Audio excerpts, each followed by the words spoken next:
लेकिन साथ ही अंतर्राष्ट्रीय खबर की ओर रुख कर लेते, जहां आपको बता दें कि इजराइल के प्रधानमंत्री बेंजामिन नेतन्याहू हमास को छोड़ने के मूड में बिल्कुल नजर नहीं आ रहे। बंधकों को छोड़ने को लेकर एक बार फिर से शुरू किए गए हमलों को बढ़ाने को लेकर पीएम बेंजामिन नेतन्याहू ने आदेश दे दिया है। इजरायली सेना ने बुधवार को मध्य और दक्षिणी गजा पट्टी में जमीनी अभियान फिर से शुरू कर दिया और इसमें एक दिन पहले हवाई हमलों में कम से कम 400 से ज्यादा फिलिस्तीनी मारे गए और अगले दिन सैन्य कार्रवाई में 20 फिलिस्तीनी मारे गए। इसके अलावा नेत्जारिम कॉरिडोर पर भी नियंत्रण बढ़ा दिया है, जिस पर हमास ने कहा है कि जमीनी कार्रवाई और नेत्जारिम कॉरिडोर में घुसपैठ 2 महीने पुराने युद्ध विराम समझौते का नया और खतरनाक उल्लंघन है। यह बात हमास की तरफ से कही गई। फिलहाल 42 दिन के युद्ध विराम के बाद अब फिर से हमले तेज हो चुके हैं और साथ ही ये चेतावनी भी गजा के लोगों को दी जा रही है। करेंगे इस पर चर्चा, लेकिन उससे पहले आपको बताते हैं कि कैसे एयर स्ट्राइक के बाद अब इजराइल ग्राउंड ऑपरेशन चला रहा है। तो एयर स्ट्राइक के बाद अब ग्राउंड ऑपरेशन इजराइल चलाता हुआ नजर आ रहा है, जहां इजरायली सेना ने गजा में जमीनी अभियान इस वक्त शुरू कर दिया गया है और तस्वीरें इस वक्त आपको दिखा रही है, क्योंकि जमीनी स्तर पर अगर हम देखें तो अब टैंकों को भी उतार दिया गया है। हवाई हमले के बाद में अब युद्ध के मैदान में टैंक उतारे गए हैं। इजराइल की तरफ से नेत्जारिम कॉरिडोर पर एक बार फिर से नियंत्रण बढ़ा दिया है। हालांकि इस कॉरिडोर की अगर हम बात करें तो इस कॉरिडोर पर पहले हमास का नियंत्रण था। गजा को 2 भागों में नेत्जारिम कॉरिडोर जो है वो बांटता है, जिस पर अब कहीं ना कहीं इजराइल इस पर बढ़ता हुआ आगे नजर आ रहा है। नेत्जारिम कॉरिडोर पर पहले हमास का कब्जा था, लेकिन अब इस पे जो नियंत्रण है वो कहीं ना कहीं इस वक्त नजर आ रहा है इजरायली सेना का।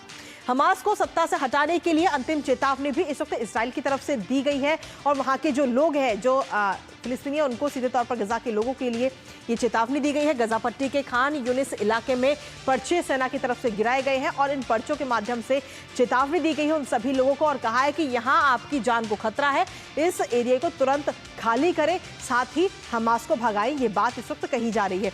एयर स्ट्राइक में आपको बता दें कि जो अभी हाल ही में एयर स्ट्राइक हुई उसमें 400 से ज्यादा फिलिस्तीनियों की मौत हुई थी, लेकिन उसके बावजूद भी अभी भी ये हमले जो है रुकने का नाम नहीं ले रहे। इजरायली सेना ने गजा में एक बार फिर से जमीनी अभियान जो है वो शुरू कर दिया है और इस पूरे हमलों को लेकर के इजराइल के रक्षा मंत्री की तरफ से सीधे तौर पर चेतावनी दी गई है और उन्होंने क्या कुछ कहा है वो भी आपको बताते हैं। उन्होंने सीधे तौर पर ये मैसेज दिया है कि गजा के निवासियों, ये अंतिम चेतावनी है। गजा के जो लोग हैं उनको ये चेतावनी दी गई है और कहा है कि आतंकियों के खिलाफ एयर स्ट्राइक पहला कदम है। जो एयर स्ट्राइक हुआ जिसमें 400 से ज्यादा फिलिस्तीनी मारे गए, ये पहला कदम है। इस बात की जानकारी रक्षा मंत्री की तरफ से दी गई।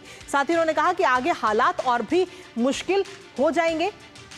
गजा के लोगों को यह चेतावनी दी गई है। साथ ही उन्होंने कहा कि आपको इसकी पूरी कीमत चुकानी पड़ेगी, इस जगह को जल्द से जल्द आप खाली कर दें और साथ ही हमास को भी ये चेतावनी दी गई कि अगर बंधकों को रिहा नहीं किया गया तो इसके गंभीर परिणाम होंगे। बंधकों की रिहाई के लिए लगातार इजरायली सेना बात कर रही है और ऐसी ताकत से काम करेंगे जो आपने देखी नहीं होगी। ये बात रक्षा मंत्री की तरफ से कही गई। साथ ही अमेरिकी राष्ट्रपति की सलाह मान करके बंधकों को रिहा करो, ये बात इस वक्त हमास से सीधे तौर पर यह कही गई है रक्षा मंत्री की तरफ से। जो पर्चे वहां पर बरसाए गए हैं, हमास को हटाओ, आपके लिए दूसरे विकल्प खुल जाएंगे। तो ये मैसेज, एक आखिरी चेतावनी कहीं ना कहीं गजा के जो लोग हैं, गजा के निवासियों के लिए ये दी गई है और इससे कहीं ना कहीं ये भी कहा जा रहा है कि हमास के खिलाफ जो हमले हैं वो फिलहाल रुकने का नाम नहीं लेंगे। हमारे साथ हमारे सहयोगी अखिलेश इस वक्त जुड़ रहे हैं, सीधा उन्हीं पर करेंगे। अखिलेश, क्या कुछ ताज़ा अपडेट इस वक्त मिल रहे हैं आपको, क्योंकि 42 दिन का ये युद्ध विराम जिसके बाद में अब एक बार फिर से हमले तेज होते हुए नजर आ रहे हैं और पहले एयर स्ट्राइक और अब जमीनी स्तर पर टैंकों को उतारना, क्या मैसेज?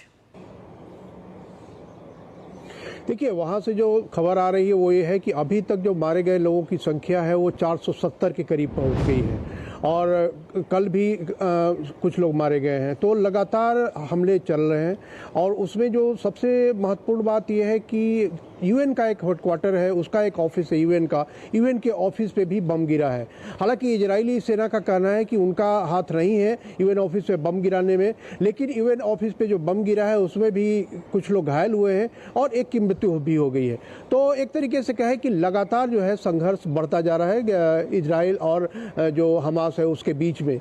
अब निश्चित तौर पर देखिए, पिछले सप्ताह जो डोनाल्ड ट्रंप के जो दूत हैं एसटीयू विटकॉफ, वो गए थे दोहा में, उनकी बात हुई हुई, जो निगोशिएटर्स थे, जो जॉर्डन के भी थे, दोहा के भी थे, कतर के थे और कुछ अन्य देशों के।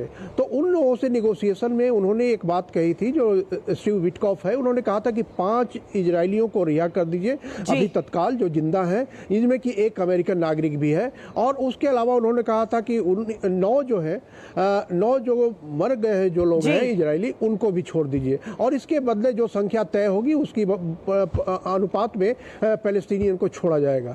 लेकिन हमास इसके लिए राजी नहीं हुआ है। हमास का कहना है कि पूर्ण युद्ध विराम पे बात होनी चाहिए, इस तरह के छोटे छोटे युद्ध विराम पे बात नहीं करेंगे। तो इसके बाद जो है वो बेंजामिन नेतन्याहू का जो है रुख और सख्त हुआ और डोनाल्ड ट्रंप जो अमेरिका के राष्ट्रपति हैं, उन्होंने भी कहा था कि सभी हॉस्टेजेस को तुरंत अविलंब रिहा किया जाए और नहीं तो इसके परिणाम बहुत ही खराब होंगे। व्हाइट हाउस के स्पोक्समैन ने कहा कि हम इजराइल के साथ खड़े हैं। तो इसमें संदेश यही है कृतिका की अब जो है हमास और इजराइल के बीच में बहुत ही अंतिम दौर का निर्णायक जो संघर्ष शुरू हो गया है। और या तो हमास शर्तें मान ले, निगोशिएटर की शर्तें मान ले, नहीं तो इजराइल इस दौर में अगर हम देखें अखिलेश, तो इस वक्त हमास के पास में भी ज्यादा ऑप्शन नहीं है, या तो वो इन हमलों का जवाब दे या फिर जो शर्तें हैं वो मान ले। फिलहाल बहुत बहुत शुक्रिया अखिलेश, तमाम जानकारी हमारे साथ साझा करने के लिए।